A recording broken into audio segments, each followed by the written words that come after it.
ఉదయమున నీవు ఎవ్వరినీ కలుసుకొనక ముందు ప్రభువును కలుసుకో. నీవు ఎవ్వరినీ చూడకముందు ప్రభువును చూడు. నీవు ఎవ్వరితో మాట్లాడకముందు ప్రభువుతో మాట్లాడు. నీవు దేనిని వెదకకముందు ఆయన రాజ్యమును నీతిని వెదకు.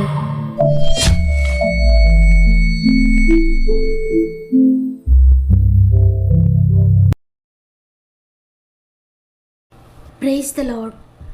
ఈ ఉదయకాలమున గాడ్ ఫస్ట్ అనే వాగ్దాన కార్యక్రమానికి మిమ్మల్ని మీ కుటుంబాలను హృదయపూర్వకంగా మరొకసారి ఆహ్వానిస్తూ ప్రభువైన యేసుక్రీస్తు నామములో నా యొక్క హృదయపూర్వకమైన శుభములు మీ అందరికీ తెలియజేస్తున్నాను.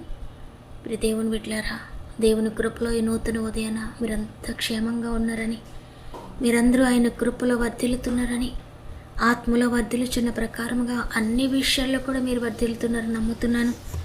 దేవుని వాగ్దానాన్ని ప్రతిరోజు వింటున్న మీ జీవితాల్లో దేవుని మాట అనేక క్రియలు, అనేక అద్భుతాలు జరిగిస్తుంది. ఎందుకంటే దేవుని వాక్యానికి ఎంతో శక్తి ఉంది.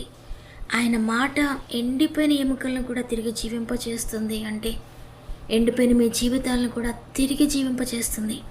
ఈ పరిస్థితులన్నింటినీ తిరిగి జీవింపచేస్తుంది. మరి ముఖ్యంగా మీలో అనేక మంది సమస్యలు ఉన్నారు. తప్పకుండా మీ యొక్క ప్రతి ప్రార్థన అవసరతను నాకు కామెంట్స్ ద్వారా తెలియచేయండి. మీ అందరి కొరకు మేము ప్రార్థిస్తున్నాం. మిమ్మల్ని సృష్టికర్త చేతులకు అప్పగిస్తున్నాను. ఆయనే మీ చేయి పట్టుకుని నడిపిస్తాడు. దేవుని బట్టి ధైర్యం తెచ్చుకోండి. సమస్త మహిమ, ఘనత, ప్రభావములు దేవునికి చెల్లునుగాక. దేవుడు మనకు అనుగ్రహిస్తున్న శ్రేష్టమైన వాగ్దానాన్ని చదువుకుందాం. యెషయా గ్రంథము 60వ అధ్యాయము 20వ వచనము. నీ దుఃఖ దినములు సమాప్తములగును. ఆమేన్. ఈ ఉదయాన్ని మాటలు వింటున్న ప్రియ సహోదరి, నీ దుఃఖ దినములు సమాప్తం చేస్తున్నాను. ఇక మీ దుఃఖ దినములన్నీ కూడా సమాప్తం కాబోతున్నాయి. భయపడొద్దని సృష్టికర్తైన దేవుడి రోజు నీకు తెలియజేస్తున్నారు. ఈ లోకంలో మనుషులను గమనిస్తే ఒక మేఘము కమ్మివేసినట్లుగా వయసుతో సంబంధం లేకుండా, స్థితిగతులతో సంబంధం లేకుండా, ధనిక పేద అనే భేదం లేకుండా, ఆస్తి అంతస్తులతో సంబంధం లేకుండా, చిన్నపిల్లలను లేదు, యవనస్తులను లేదు, పెద్దలను లేదు, ఈ లోకంలో ఉన్న ప్రతి ఒక్కరిని కూడా కమ్మివేసుకుంది ఈ భయంకరమైన దుఃఖము. ఈ లోకంలో ఉన్న ప్రతి మనిషిని కూడా ఇటువంటి భయంకర దుఃఖంలోనికి నెట్టివేయడానికి అంధకార శక్తి, సాతాను శక్తి ప్రయత్నిస్తూ ఉన్నాడు.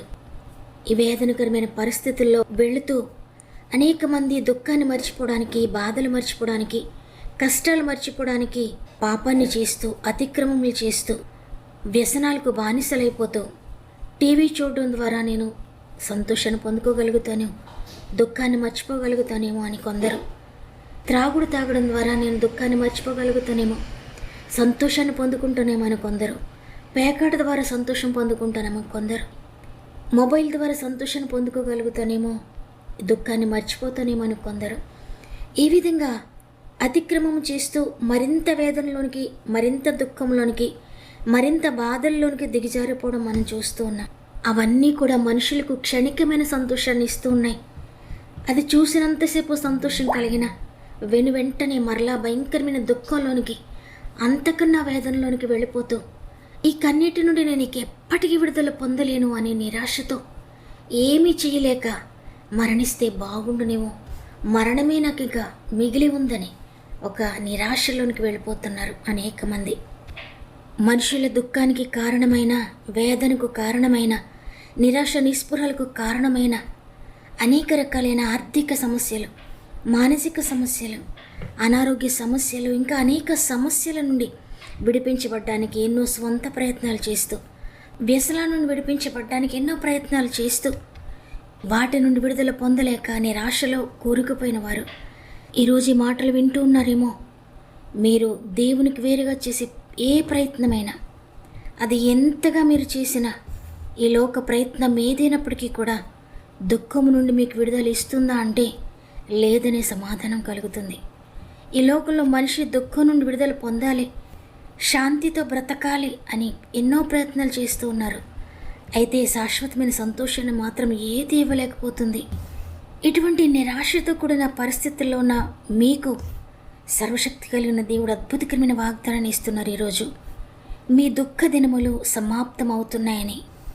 ఒకవేళ మీరు అనుకుంటూ ఉన్నారేమో, ఈరోజు దుఃఖంతోనే దుఃఖ దినముగానే ముగిసిపోయింది, రేపు మరలా ఏ దుఃఖం ప్రారంభమవుతుందో, ఈ వారమంతా దుఃఖంతోనే గడిచిపోయింది, గత సంవత్సరం అంతా దుఃఖ దినములుగానే గతించిపోయాయి, సాగిపోయాయి, ఇదివరకు నా జీవితంలో సాగిపోయిన సంవత్సరాలన్నీ దుఃఖ దినములుగానే మిగిలిపోయాయి, ఏది కూడా నాకు సంతోషాన్ని ఇవ్వలేకపోయింది, నా జీవితంలో ఏ విషయంలో ఏ రోజు కూడా నేను ఆనందించదగిన స్థితి లేదన్నట్లుగా ఎంతో వేదనతో బాధపడుతున్నా ప్రియ సహోదరి, ప్రియ సహోదరుడా, మీ దినములన్నీ కూడా దుఃఖంతోనే సాగిపోతూ ఉంటే, ఉదయం కళ్ళు తెరుస్తూనే ఏ కన్నీటి పరిస్థితులు ఎదుర్కోవాలో, ఏవి నాకు వస్తాయో అని భయంతోనే దుఃఖంతోనే దినాన్ని ప్రారంభిస్తూ దుఃఖంతోనే దినాన్ని ముగిస్తూ ఉన్నారేమో.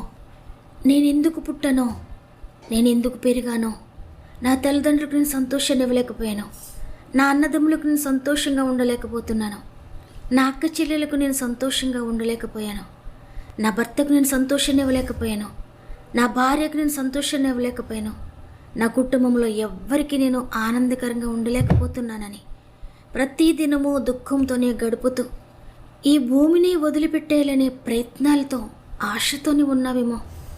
నాకిక బ్రతకడానికి ఇష్టం లేదన్నట్లుగా బ్రతుకు పట్ల విరక్తితో బ్రతుకుతూ ఉండడానికి కారణమేంటో తెలుసా? నీ దుఃఖ దినములను సమాప్తం చేసే యేసు రక్షకుని నీవు గుర్తించకపోవడం, నీ దుఃఖ దినములను సమాప్తం చేయగలిగిన సర్వాధికారైన దేవాది దేవుని నీవు రుచి చూడకపోవడమే కారణం. నీ దుఃఖాన్ని సమాప్తం చేయగలిగిన ప్రభువుకు నీవు ఎంతకాలం దూరంగా ఉంటావో అంతకాలము దుఃఖము నీపైన ప్రభుత్వం చేస్తుంది. నీ దినములన్నీ దుఃఖంగా మారిపోతూ ఉంటాయి. దుఃఖానికి మూల కారకుడైన సాతాను నీపైన ప్రభుత్వం చేస్తూనే ఉంటాడు. కనుక నీవు మాట్లాడేది దుఃఖంగానే నీకు ఉంటుంది, నీవు చూచేదంతా నీకు దుఃఖాన్ని కలిగిస్తుంది, నీవు చేసేదంతా నీకు దుఃఖాన్ని మిగులుస్తుంది.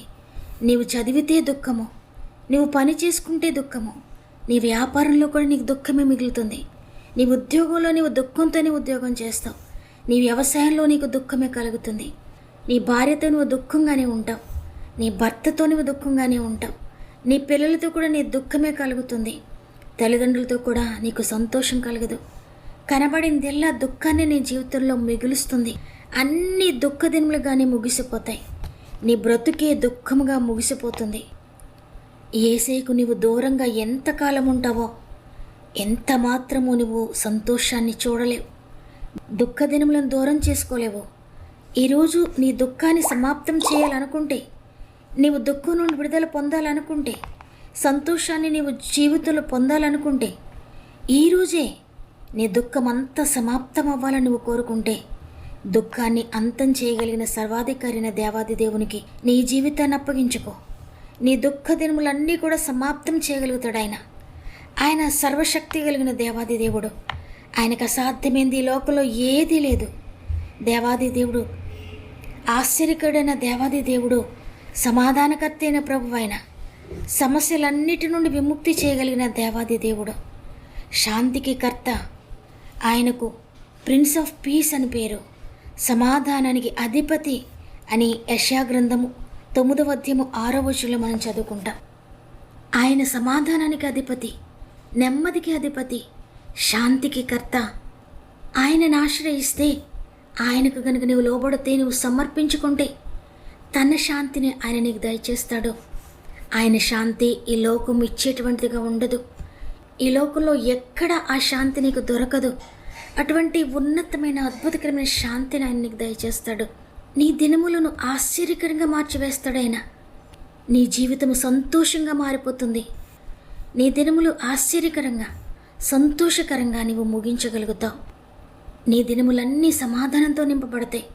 ఉదయం లేవగానే నువ్వు ఇక దుఃఖంతో లేవవు, దుఃఖంతో ముగించవు, కానీ సంతోషంతో ప్రారంభిస్తావు, సంతోషంతో ముగిస్తావు. ఎందుకంటే యేసు నీతో ఉంటారు, ఆయనతో నువ్వు ప్రారంభిస్తావు. కాబట్టి దేవునిపైన నువ్వు ఆధారపడు. నీ దుఃఖాన్ని సమాప్తం చేసే దేవుని చేతులకు నీ జీవితాన్ని అప్పగించుకో. ప్రభువా, ఇదిగో నా హృదయం నీకు అప్పగించుకుంటున్నాను, నా జీవితాన్ని నీకు అప్పగించుకుంటున్నానయ్యా. ఇకపై నా జీవితంపై నీ ప్రభుత్వమే కొనసాగించండి అయ్యా. నా జీవితంపై ఇక ఏ ప్రభుత్వం ఉండకూడదయ్యా.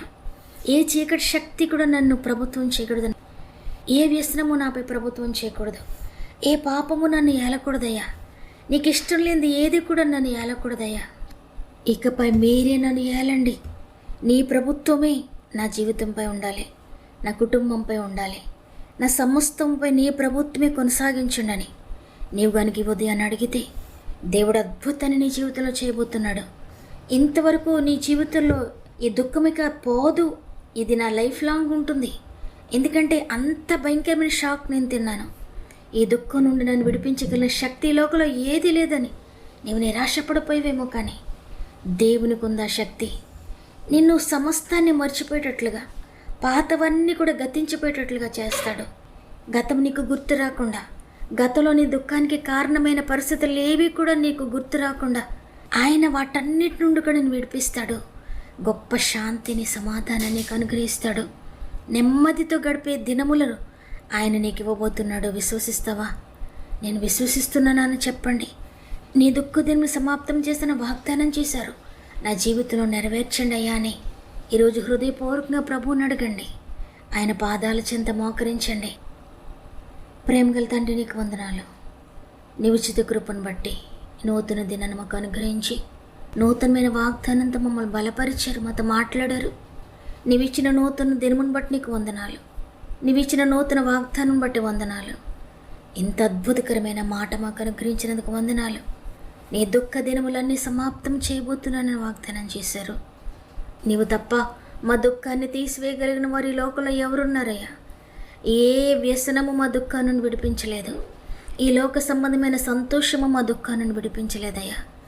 అవన్నీ కూడా కొంతసేపు ఉండేవే, కానీ శాశ్వతమైన సంతోషాన్ని మాకు ఇస్తానని, శాశ్వతంగా దుఃఖాన్ని విడిపిస్తానని ఈరోజు వాగ్దానం చేశారు.